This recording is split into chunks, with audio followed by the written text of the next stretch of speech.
Señor, es un gusto estar aquí en tu casa, reunidos en tu nombre para alabarte, para no dejar de recordar el sacrificio que hiciste por nosotros en la cruz del Calvario. No porque nosotros lo mereciéramos, sino porque realmente, Señor, tú nos amas. Y por amor es que tú nos has rescatado, nos has atraído a ti. Nos has unido a ti, nos has dado vida nueva. Señor, queremos preparar nuestro corazón.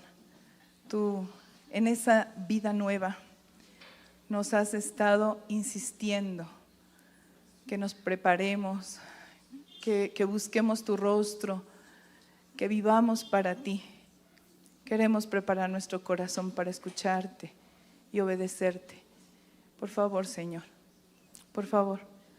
Ayúdanos a que nuestro corazón esta noche pueda escuchar y recibir tu palabra, no en nuestra mente humana, no a través del intelecto, Señor, sino que nuestro espíritu pueda recibir tu palabra viva. En tus manos pongo mi boca, ocúpala, Señor, en el nombre de Jesús. Amén. Ocupa tu lugar, hermano, muchas gracias. El día de hoy vamos a iniciar a revisar un tema que le he puesto nombre el campo de cultivo. Nuestra vida citadina nos hace pues la vida muy fácil, muy sencilla. La semana que pasó estaba requiriendo yo de pimientos morrones para guisar. Dije, no tengo pimientos morrones. Fui al tianguis y dije, ay, están bien caros. Generalmente los compro en 20 pesos el kilo, estaban en 40. Dije, ¿qué sigue? ¿Qué hago con mi carencia de pimientos morrones? Me fui a la Horrera, déjate cuento. No es chisme ni comercial. Pero 2 pimientos así gigantescos, uno amarillo, uno verde y uno rojo. 15 pesos, ¿tú crees? No, bueno, yo creo que no eran ni 100 gramos, pero me hizo feliz. Y te voy a decir algo, de pronto te estoy contando esto porque el Señor ya venía trabajando este tema. Me decía, para ti es tan sencillo, ¿verdad? Ir y decir, a ver, elijo mis morrones. Pero piensa en la gente que los cultivó. Oh, tienes razón, Señor, sí es cierto. No es algo que tú y yo estemos acostumbrados, porque no es nuestro medio, no vivimos en el campo. Pero realmente es un trabajo arduo, ¿cierto? De lo que nos hemos enterado, lo que hemos estudiado, quizá lo que hemos visto, quizás alguien que sí ha vivido en el campo nos ha contado. Realmente es tan arduo que, déjate cuento más chismerío santo. Bueno, no es tan santo, solo es chismerío. Por allá donde tengo mi casa, que es la tuya, está muy cerca la Universidad de Chapingo, y que es cerca de Texcoco, ¿no? Y bueno, las carreras que están ahí son agrícolas, la mayoría de ellas, ¿verdad? Entonces, imagínate qué tan complicado puede ser el campo, que incluso se volvió científico, el tratamiento de la tierra, ¿verdad? El saber cultivar, que se volvió científico. Se necesita técnica científica para poder hacer que el campo germine, que germinen porque incluso, bueno, esos morrones que estaban en el súper parecían de plástico, ¿verdad? De lo enteritos que están, muy perfectos, no así los del tianguis, que estaban, te digo, en 40 pesos y estaban un poco deformes, ¿cierto? Pero es una ciencia. Realmente el campesino seguro que trabaja arduo, porque la tierra sea cultivada y que dé frutos. Ahora, cuando hablamos de la agricultura, que es esta ciencia que te comento, pues el objetivo final, ¿cuál será? Trabajar la tierra para que fructifique, ¿cierto? Para alimentarnos. Y, ¿sabes? El Señor me decía que nosotros, y cuando hablo de nosotros, no solo somos los cristianos, nosotros, los humanos, existimos para dar fruto para el Señor. ¿De acuerdo? Y escucha, el Señor me lo decía así, porque a veces mi mente es muy limitada, quizá como la tuya, o quizá no, la mía sí es muy limitada. Y a veces encajono en un cubito pequeño, ¿verdad?, de mi propia experiencia y mi conocimiento, pues los propósitos eternos de Dios. Y a veces pienso que nada más la iglesia, Centro Familiar Cristiano Betel, estamos llamados a dar fruto. A veces en mi mente eso pienso, ¿verdad? Y el Señor me dijo que no, o sea que realmente la humanidad existimos para dar fruto que le agrade a Él. El problema está precisamente que no todos dan fruto. Y yo quisiera que con esta introducción que te estoy dando puedas ayudarme a pensar qué tipo de campo eres tú. ¿Eres un campo fructífero? Que realmente el Señor encuentra constantemente fruto deleitable delante de sus ojos, o un fruto infructuoso, una tierra infructuosa, una tierra que quizá ya no sirve para nada. A lo mejor, pues, para construir encima, ¿verdad?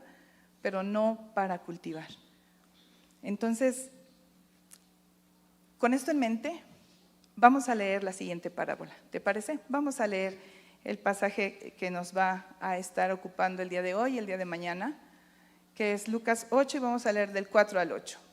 Sígueme con tu vista, y dice así: juntándose una gran multitud y los que de cada ciudad venían a él, les dijo por parábola: el sembrador salió a sembrar su semilla, y mientras sembraba, una parte cayó junto al camino y fue hollada, y las aves del cielo la comieron. Otra parte cayó sobre la piedra, y nacida se secó, porque no tenía humedad. Otra parte cayó entre espinos, y los espinos que nacieron juntamente con ella la ahogaron. Y otra parte cayó en buena tierra, y nació y llevó fruto a 100 por uno. Hablando estas cosas, decía a gran voz: el que tiene oídos para oír, oiga. Generalmente esta parábola durante muchos años en mi mente era una parábola evangelista. En mi mente decía, bueno, Jesús está representando a través de figuras las respuestas que pueden tener las personas cuando escuchan el Evangelio de Cristo. Así es como yo lo representaba en mi mente. Hasta que, te digo, a veces en mi mente encajonada, Dios hace un boom, ¿verdad? Y la expande un poquito más. No mucho, porque si no puedo romperme, pero la llega a expandir. Y entonces el Señor me dijo, pues sí está incluido, pero no solo se refiere a la palabra del Evangelio, es la palabra.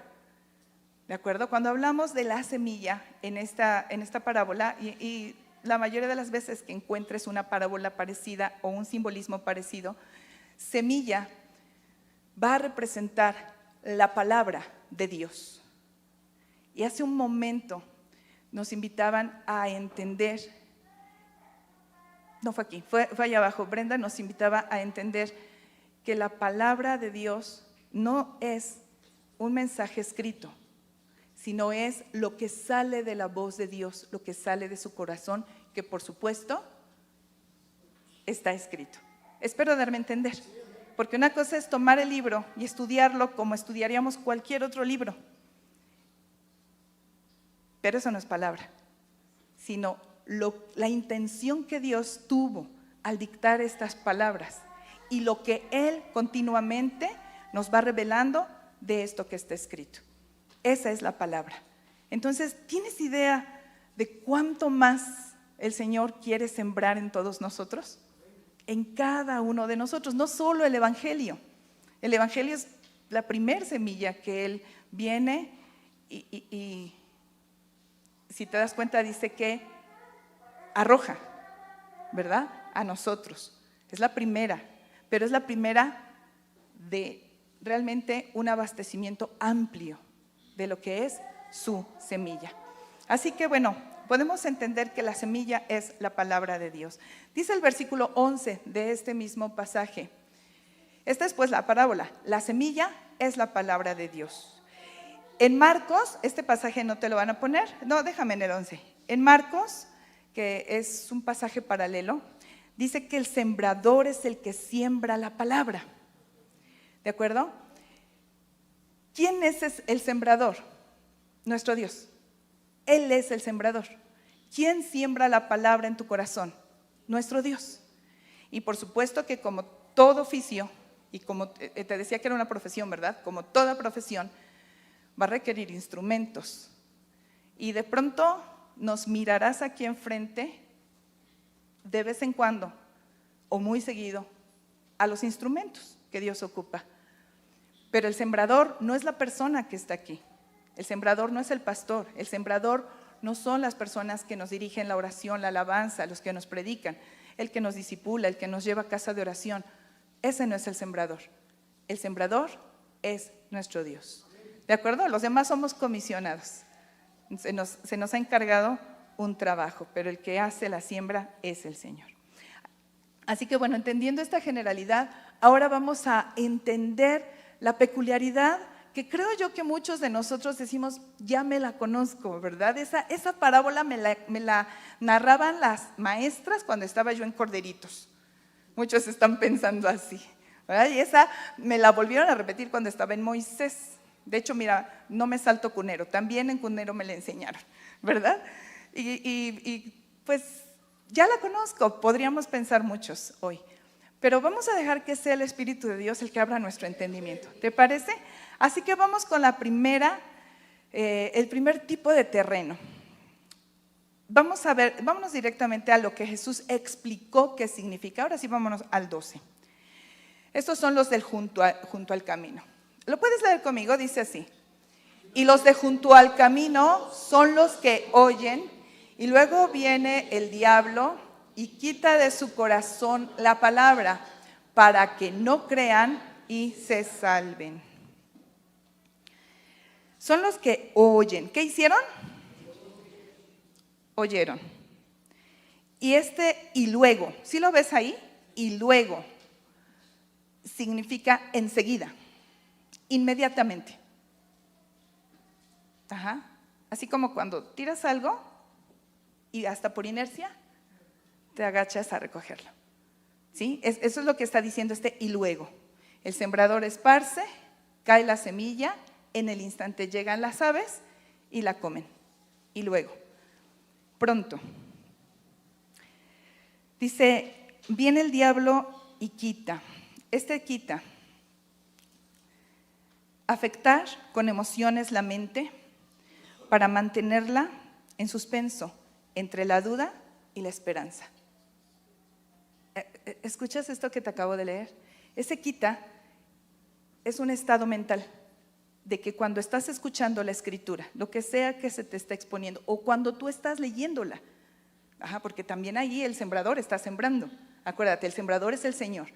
Entonces, cuando de pronto estás expuesto, escuchando, oyendo, dice ahí, oyendo la palabra, y en tu mente llega a haber un estado vacilante entre, ¿será verdad? Ojalá lo sea, ¿verdad? Dice la mente. Ay, pero no sé, no estoy seguro. ¿Escuchaste eso? Esa duda quita del corazón la palabra. El objetivo es que no crean. Ese es el objetivo. ¿Por qué se pone esa duda en la mente? ¿Por qué de pronto estoy escuchando y digo, ¿y si será así? La idea es para que dudes y para que no creas. Y por lo tanto, por consecuencia, dice ahí, no haya salvación. ¿Verdad? El que no cree ya es condenado, dijo el Señor Jesucristo. Este terreno es tan superficial, ¿verdad? La siembra es tan superficial, queda al ras de piso que ni siquiera puede producir fe. La palabra que se oye ni siquiera produce fe en el corazón. Se quedó en duda, se quedó en, bueno, pues no estoy seguro, se queda en confusión, ¿verdad? Al punto de que en cuanto damos un paso fuera de este lugar, se nos olvidó. En cuanto cerramos el libro, iniciamos el día, lo olvidamos. ¿No? ¿Leíste la Biblia esta mañana? Oh, sí, claro. ¿Y qué te dijo Dios? No, espérame, es que fue muy temprano, entonces. Se quedó así, criada la mente. ¿Qué sucedió? Sucedió que no hubo nada, ¿verdad? No hubo aprendizaje y por lo tanto no hubo fe, que eso es el objetivo. Ahora mira, dice, no sé si te lo di, pero regrésame al versículo 5, por favor. Ahí mismo, estamos en Lucas 8. Mira, dice, el sembrador salió a sembrar su semilla y mientras sembraba una parte cayó junto al camino. Ponle atención a este término, porque este término es el que el Espíritu Santo despertó en mi corazón acerca de este terreno. Y fue hollada. ¿Qué le sucedió a la semilla? Fue hollada. Y las aves del cielo la comieron, porque la semilla fue hollada. Este término hollada habla de pisotear bajo los pies. Pues es que es junto al camino. ¿Te das cuenta? En el sentido figurado, es lógico, es obvio. La semilla cae pues en un terreno en donde la gente pasa, quizás con sus carretas, ¿no? Sus caballos, o caminando, sus camellos, no sé qué pasara por ahí, ¿verdad? Los pies del hombre. Oyó la semilla porque pues no tenía profundidad, estaba de manera superficial. Pisotear, equivalente a tratar con rudeza y con insulto.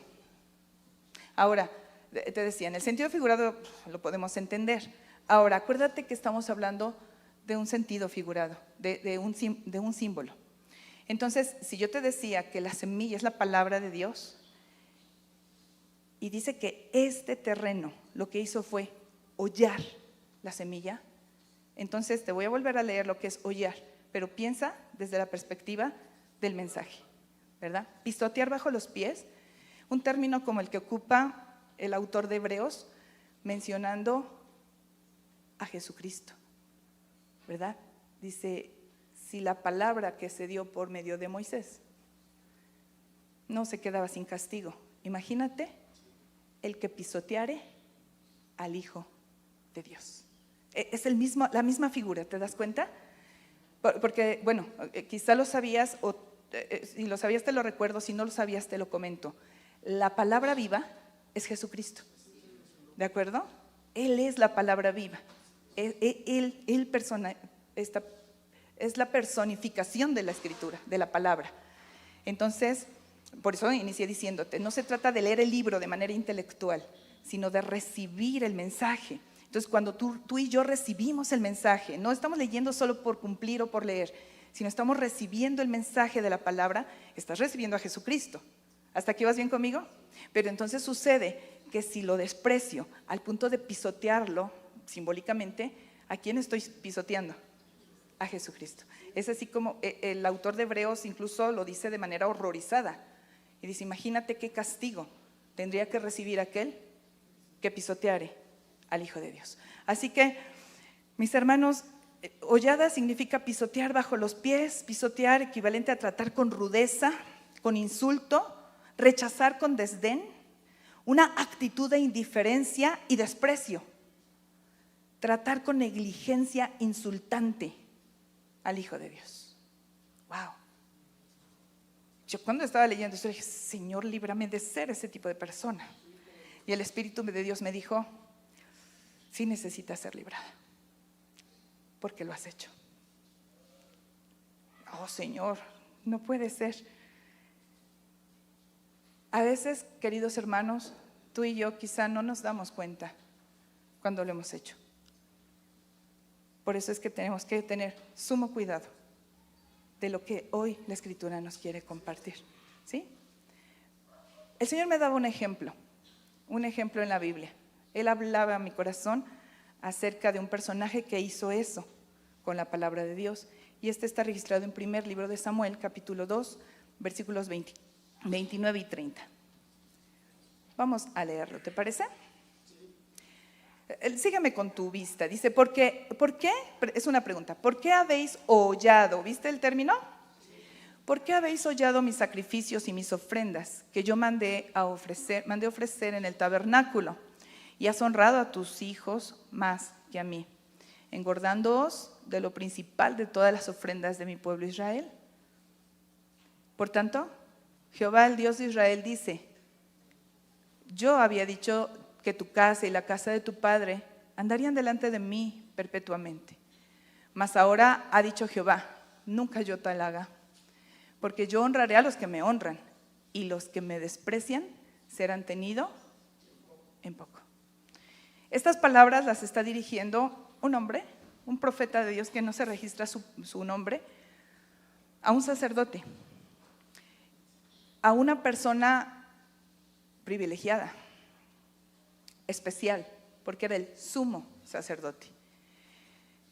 Es decir, en ese momento que él ejercía ese cargo, era el único que podía entrar hasta el lugar santísimo, hasta donde la presencia de Dios se manifestaba. De todo el pueblo, el único. Dime si no es un gran privilegio. Y todo el cargo que él tenía era importante. No solo él, también sus hijos, su familia y sus generaciones, ¿verdad? Sus padres, como lo mencionó, y por lo tanto sus hijos y sus nietos llevarían ese honor. Era una persona a la que se le había dado, de parte de Dios, Dios le había dado un grado importante de honor. Pero ¿qué le reclamó Dios según lo que acabas de leer conmigo? Regrésame al 29, por favor, para que lo revisemos. Que había menospreciado, dice ahí, mis sacrificios y mis ofrendas que yo mandé ofrecer. Observa esto, yo mandé, es una palabra. ¿Sí? ¿Con qué se manda? Con palabras, ¿cierto? Así que básicamente el problema no estaba en los sacrificios y las ofrendas. El problema estaba en la importancia que tenía estos actos o estas ofrendas a causa de que era un mandato ¿de quién? De Dios. Estamos hablando del sacerdote Elí, ¿verdad? Y el reclamo del Señor es que dice que le había dado honra. ¿Sí lo ves ahí? Y has honrado. ¿A quién había honrado? A tus hijos más que a mí. Escucha ese término, a ver otra vez. Has honrado. El término original es kabad o kabed. ¿Estás escuchando? Cuando kabod significa gloria de Jehová o el peso de Jehová entre nosotros, ¿no? Entonces, kabad o kabed es la reacción que tú y yo tenemos, que el pueblo tiene, que el pueblo de Dios tiene ante su gloria. ¿Sí me estoy comunicando? ¿Sí? Entonces, está la gloria y entonces honro esa gloria. Comprendo la gloria de Dios y lo honro a causa de su peso. Cuando hablamos de peso, hermanos, de gloria, estamos hablando del valor que tiene. En este caso específico hablamos de Dios, el valor que tiene Dios, del peso que tiene Él, de la importancia que tiene Él. ¿Te puedes imaginar qué importancia y qué valor tiene nuestro Dios? Nuestro Dios es el único Dios. Pero este sacerdote es algo así, me decía el Señor, como quien sopesa en una balanza. Ya sabes, de ese tipo de balanzas antiguas, ¿no? Y de pronto pones la gloria de Dios de un lado. Oh, está pesada. Pero del otro lado, este sacerdote puso a sus hijos. ¿Y sabes qué sucedió con la balanza? Se descompensó, ¿verdad? La gloria de Jehová se volvió ligera. No pesaba a comparación de sus hijos. ¿Esto sucedía en dónde? en su corazón, ¿verdad? Nada más en su corazón. O sea, en la realidad, obviamente, el peso y la gloria la tiene nuestro Dios. Pero en la mente de este sacerdote, ¿quién pesaba más? ¿Quién era más importante y más valioso? Ese es el reclamo que está haciendo el Señor. Porque has honrado, le has dado gloria, los has hecho honorables, los has honrado, los has distinguido. Y para quien no conoce la historia, te platico qué es lo que Dios estaba reclamando. Dice la historia que está alrededor de este pasaje, que los sacerdotes tenían la costumbre de ir y que si ya estaba cocinándose la carne, que era una ofrenda a Jehová, porque tenía cierto proceso que tenía que realizarse, si ya se estaba cocinando, ellos llegaban antes de que se cociera y con un tridente, con un tenedor gigante, sacaban la carne.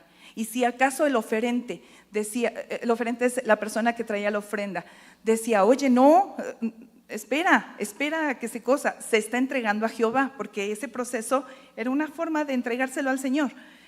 Ellos decían, no, me lo llevo.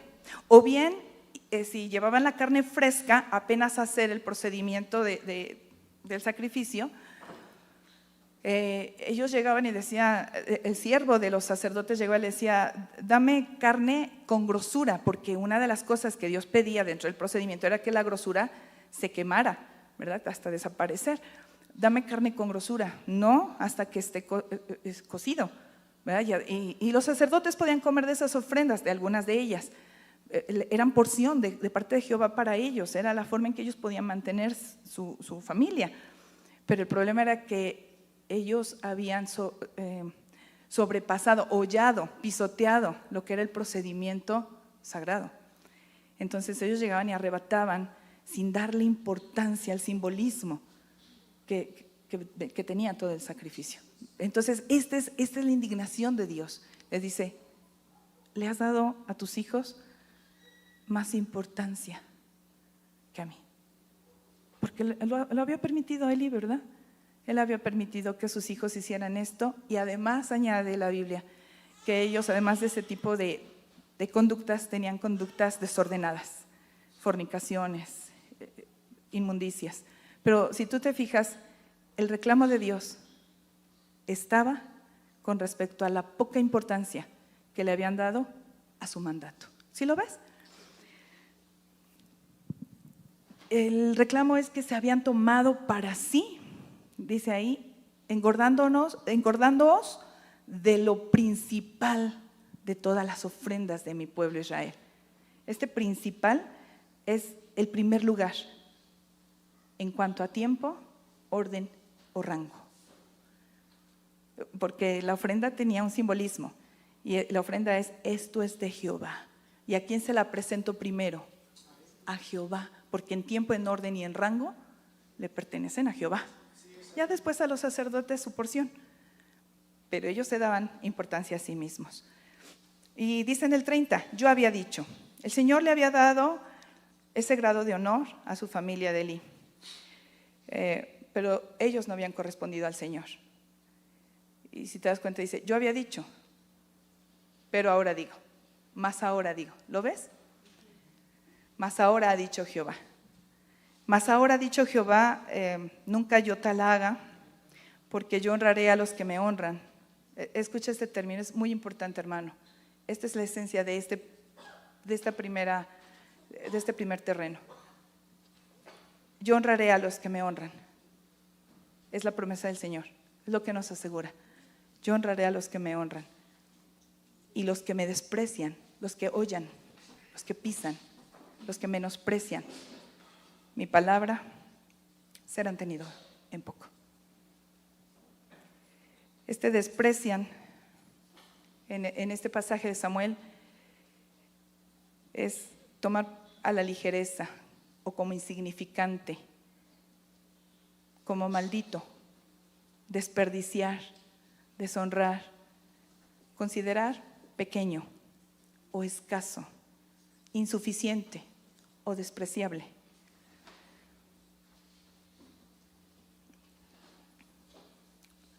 Dios decidió desechar a Elí y a su descendencia del ministerio. Ahora yo te invito, ponte en su lugar. ¿Qué hubieras hecho?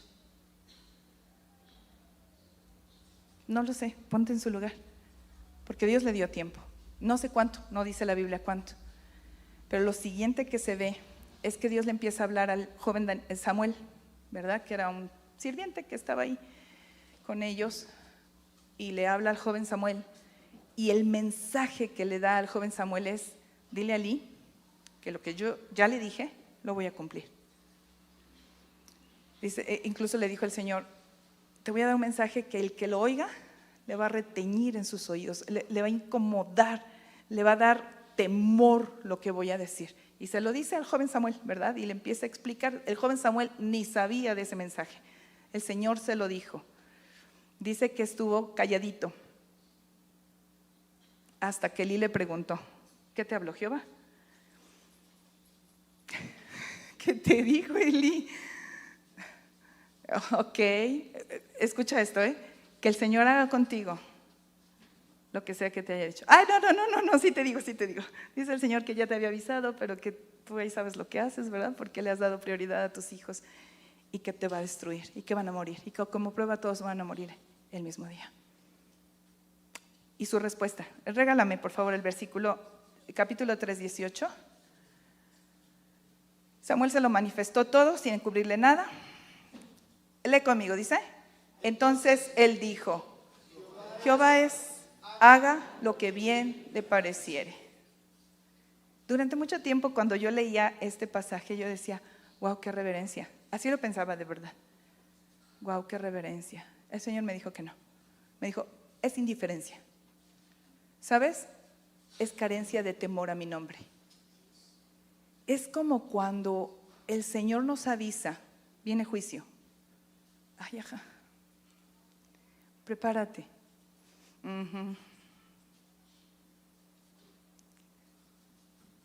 Limpia tus pecados, vamos, acércate.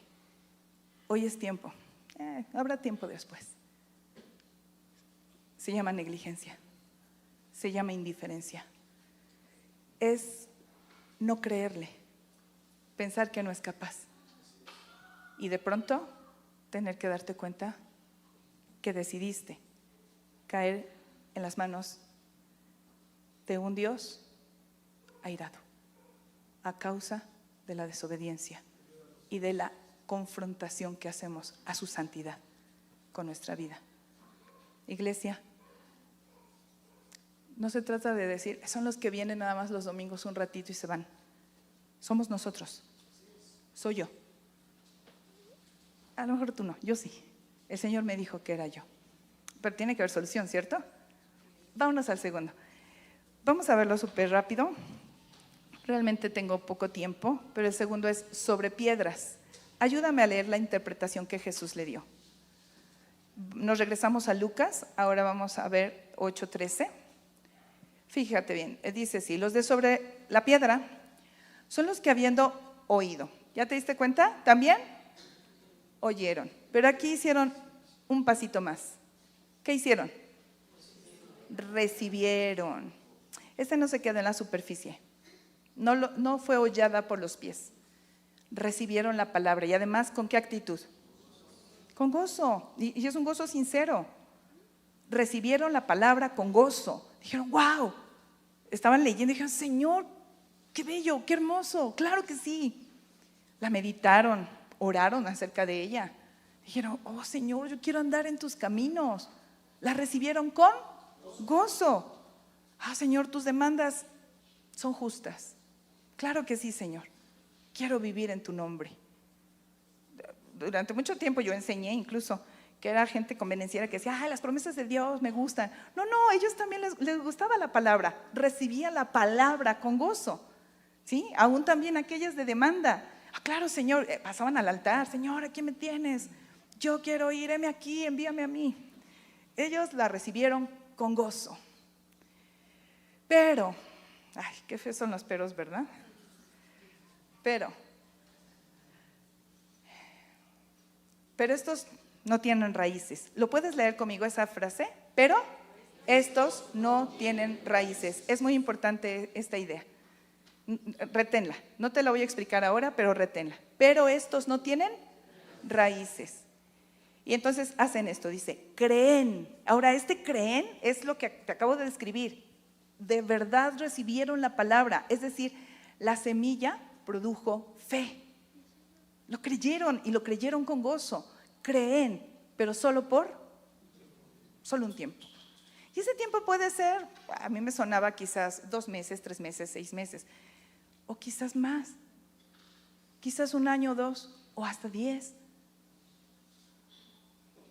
Por un tiempo, no dice cuánto, pero solo es algún tiempo. Aquí está donde marca la diferencia. Y en el tiempo de la prueba se apartan. Creo yo que vendría de más si te explico que cuando hablamos del tiempo de la prueba, porque se nos ha explicado y creo yo que viene del corazón de Dios. Créeme lo que viene del corazón de Dios. Y se nos ha explicado que el tiempo de la prueba es el tiempo en donde de pronto las circunstancias se vuelven adversas para ti y para mí. Nos lo han explicado, solo lo retomo. El tiempo de la prueba. No vamos a leer los pasajes por cuestión de tiempo, pero solo te leo esta idea. El tiempo de la prueba puede ser en sentido positivo, como está traducido aquí en tiempo de la prueba, que es de parte de Dios para fortalecer y perfeccionar nuestra fe en el carácter y en la santidad.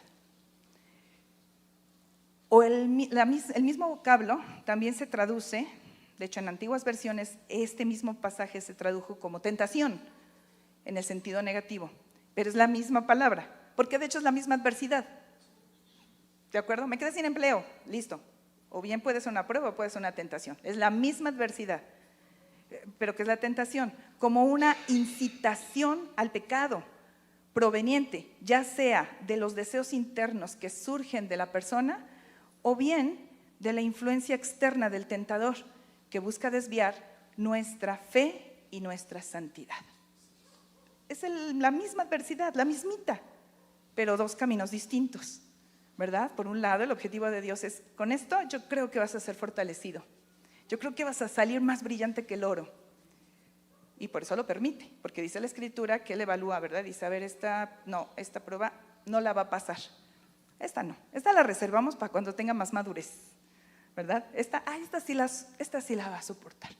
Y a partir de esta prueba, vamos a lograr un avance increíble, vamos a lograr un carácter firme, una fe inquebrantable y una santidad brillante. Sí, vamos a dejar que pase por esa prueba.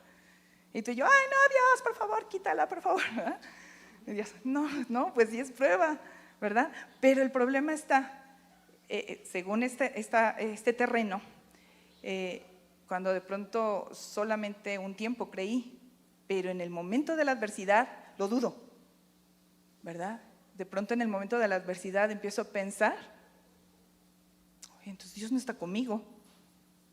Entonces todo lo que me prometió, yo me lo inventé, yo creo, porque yo no lo veo.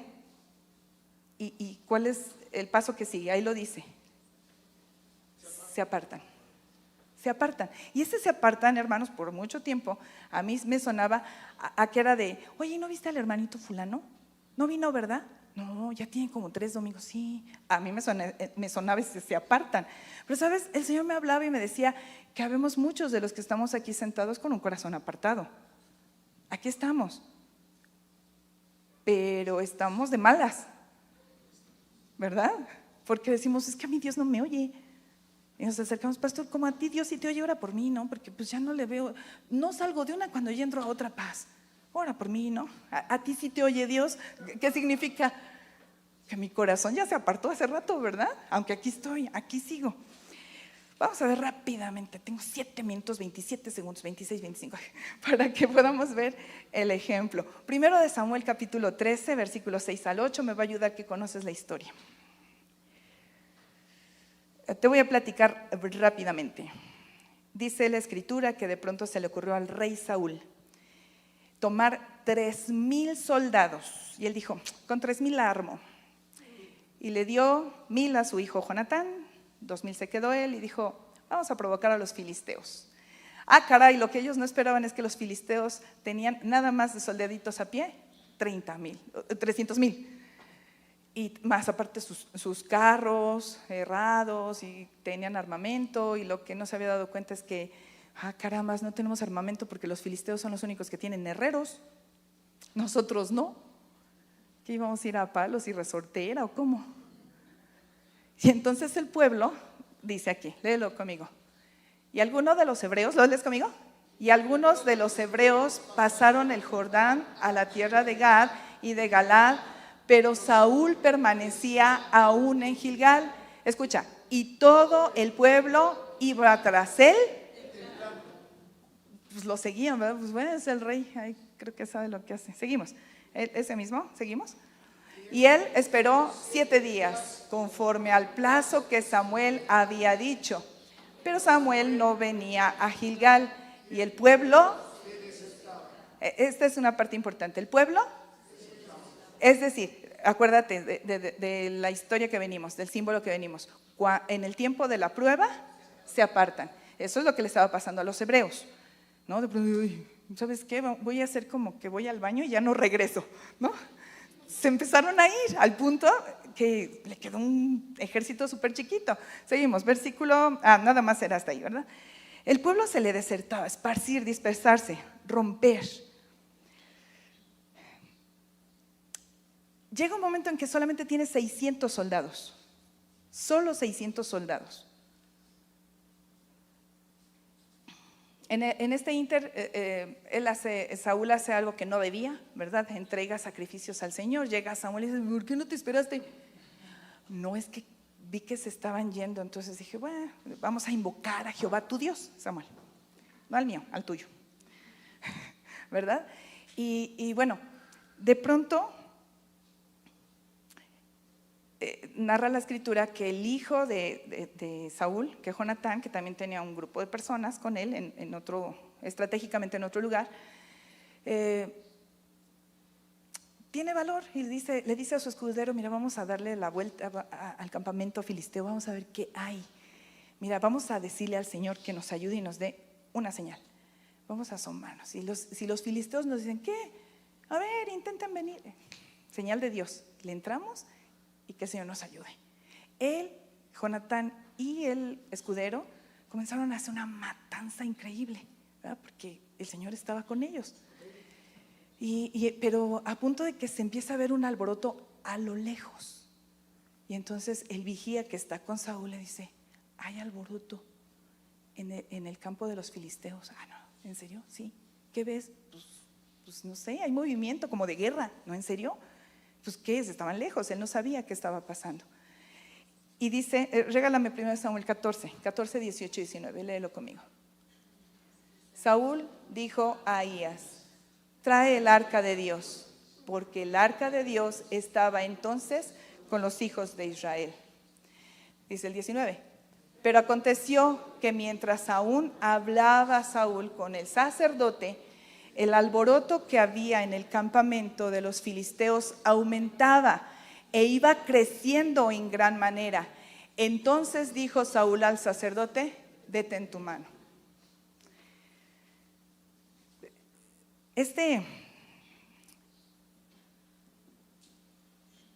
Esta situación de traer el arca, ¿verdad? Que le dice a Ahías, trae el arca de Dios. El Señor me mostraba y me decía, es una reacción de búsqueda de la presencia de Dios, de consultar a Jehová. Y él me mostraba y me decía, sabes, muchas veces lo has hecho tú, me decía. Muchas veces ante tu conflicto dices, Señor, pero ahorita llego y me hinco a orar y ahorita voy a preguntarle al Señor y no me voy a parar hasta que Él me responda, ¿verdad? Pero se queda en intención, porque a veces no te veo la cara. A veces yo que conozco tu intención sé que querías hacerlo, ¿verdad? Pero sabes, de pronto, no, ¿sabes qué? Jimito, pásame el número vamos a hablarle, ¿verdad? Es ese detén tu mano. Porque si te fijas, ahí dice que la situación se empezó a hacer más grande, ¿verdad? El alboroto se hacía cada vez más asombroso. Entonces, de acá a que Dios me conteste, mejor lo hago yo. ¿Sí me escuchas, iglesia? Durante mucho tiempo yo pensé que estos de la piedra pues eran, te digo, aquellos hermanos que venían 2, 3 semanas y después de ese tiempo, y el hermano no que estaba tomando discipulado, sí, lo dejó, ¿verdad? No, esos son los de sobre piedra. Hasta que el Espíritu de Dios me confrontó y me dijo, tú también tienes piedras en tu corazón que no dejan, ¿te acuerdas? Que se enraice la palabra, que haya raíz. Te voy a invitar que te pongas de pie. Miki, ¿me ayudas? Por favor, hermano. Ahí lo logré, tengo 1 minuto 21 segundos para hacer mi conclusión. Estos no tienen raíces. Mira, te lo voy a leer tal como el Señor me lo dictó, ¿sí? Tal como lo escribí escuchando al Señor. El alboroto aumentaba e iba creciendo en gran manera, como cuando nuestras aflicciones no se calman. La enfermedad prospera a pesar del tratamiento. Cuando nuestra familia se divide a pesar de los intentos. Cuando las deudas aumentan. Cuando la difamación se extiende. Entonces dijo Saúl al sacerdote, detén tu mano. Y me decía el Señor, y dejas de orar. Dejas de orar con intensidad. Se agota tu fuerza, se agota tu ánimo. No estudias mi palabra, solo la lees, si es que lo haces.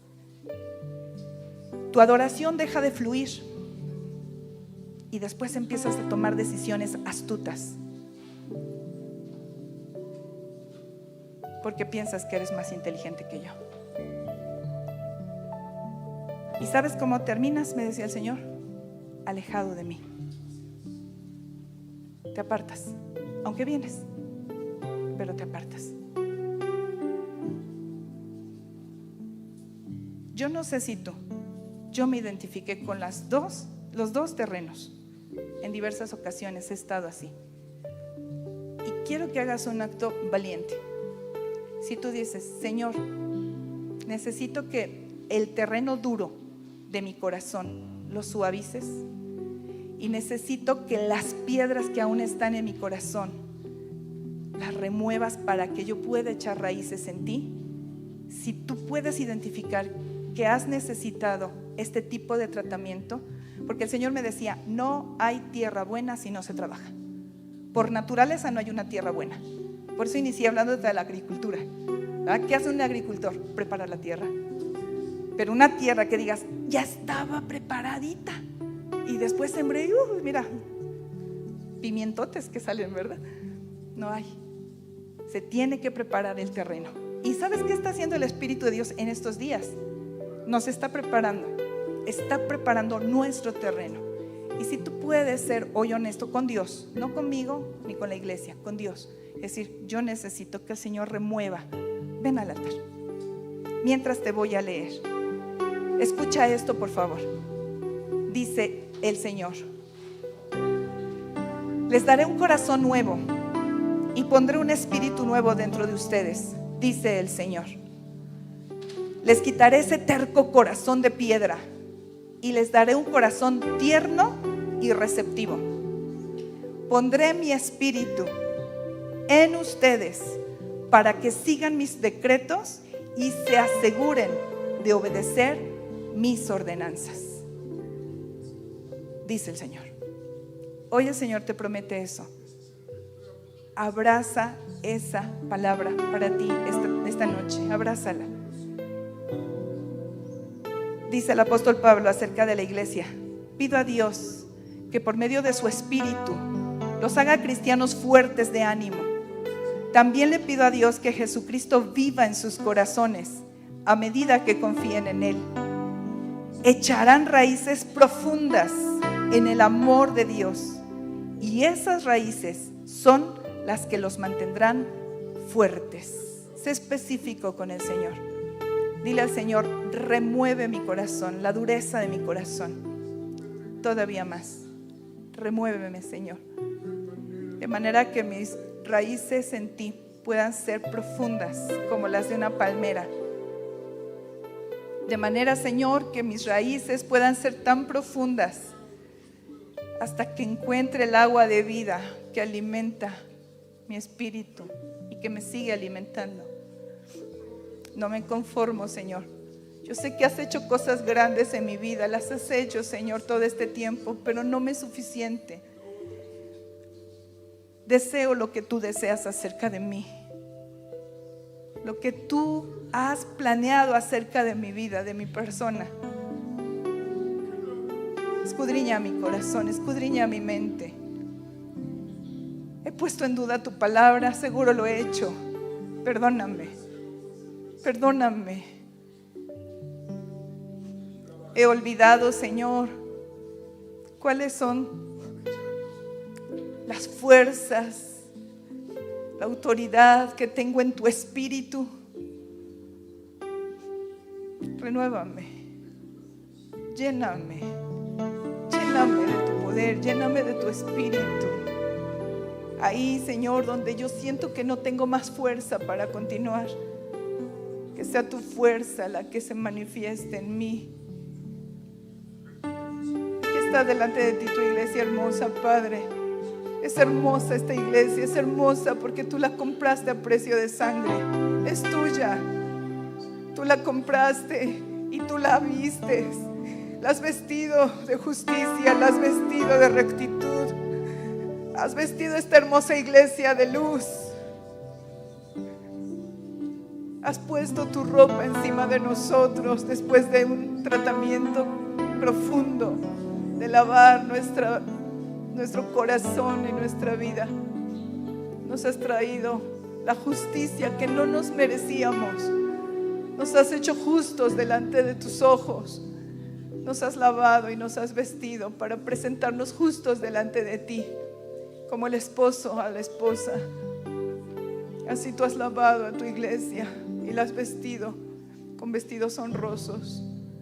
Pero ahora, Señor, esta preciosa iglesia te pide: manténme firme, manténme firme. En la adversidad, manténme firme. Que mi corazón no te desprecie jamás. Que mi corazón no te ignore jamás. Que no crea que ya sé lo que me vas a decir. Que no reciba tu palabra con fastidio. Que siempre haya gozo en mi corazón, aún en tiempo de adversidad haya gozo, sabiendo que tú estás ahí, porque tu brazo no se acortó y tu poder no disminuyó. Eres Dios y ninguno como tú. Que sea una realidad en mi corazón, que sea una realidad en mi mente, que sea una realidad en mi interior, Señor, porque es una realidad. Pero a veces yo me miento, a veces te pongo en duda, a veces pienso que estás tan lejano, a veces me olvido de lo que me has dicho. Pero aquí está, Señor, mi corazón. Remueve esas piedras endurecidas, quítalas. Ayúdame, echa fuera de mí la duda, echa fuera de mí la desobediencia, la ingratitud, la indiferencia. Bendice a tu iglesia, Padre, bendice a tus hijos. Yo te pido, Señor, que nos hagas prontos para oír, tardos para hablar, tardos para airarnos. Que seamos prontos para escucharte y obedecerte. Renueva nuestra vida, renueva nuestra mente, revitaliza al que está cansado, dale fuerzas al que no tiene ninguna. Levanta al desanimado, Señor, sostén con firmeza al que ha caído. Recibe al que está arrepentido, Señor. Exhorta al que está endurecido. Fortalece tu iglesia, prepáranos para tu regreso. prepáranos, prepáranos. No dejes que pase inadvertida tu llamada. Que sea real para cada uno de nosotros, Señor. Gracias, gracias. Gracias por tu palabra, gracias por tu amor. Gracias porque estás aquí. Voy terminando tu oración, hermano. Muchas gracias.